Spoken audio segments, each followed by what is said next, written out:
Od samog nastanka muzeja genocida i opsade u Sarajevu i Mostaru, mnoštvo građana i preživjelih žrtava rata odlučili su dati svoj doprinos radu naših muzeja kroz svoje lične priče i predmete. Jedna od tih osoba jeste i Alen Muhić. Alen, iako rođen u ratnom vihoru 1993. godine, on ima posebnu priču koju je podijelio sa nama.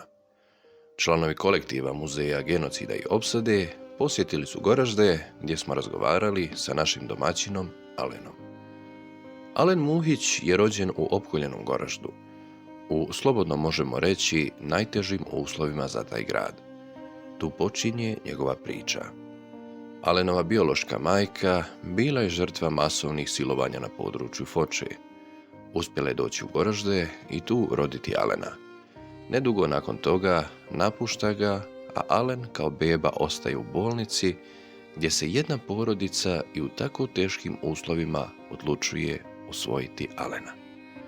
Od dana kad je saznao svoju istinu, kreće u borbu za prava djece koja su rođena u ratu nakon čina silovanja. Kroz svu tu borbu i aktivnosti, Alen dugo godina nakon rođenja upoznaje svoju biološku majku.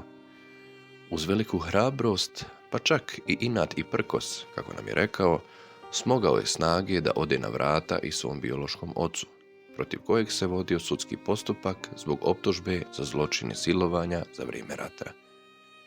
Cijelu Alenovu priču, njegovo viđenje svih dešavanja, borbu kroz udruženja, možete pročitati i pogledati u Muzeju genocida. Alenu se zahvaljujemo na njegovom doprinosu radu naših muzeja, a vas, dragi naši gledaoci i posjetioci, pozivamo, ukoliko želite podijeliti vaša ratna iskustva, priče i predmete, da nas kontaktirate putem naših profila na društvenim mrežama ili na adresama koje možete upravo vidjeti. Hvala vam.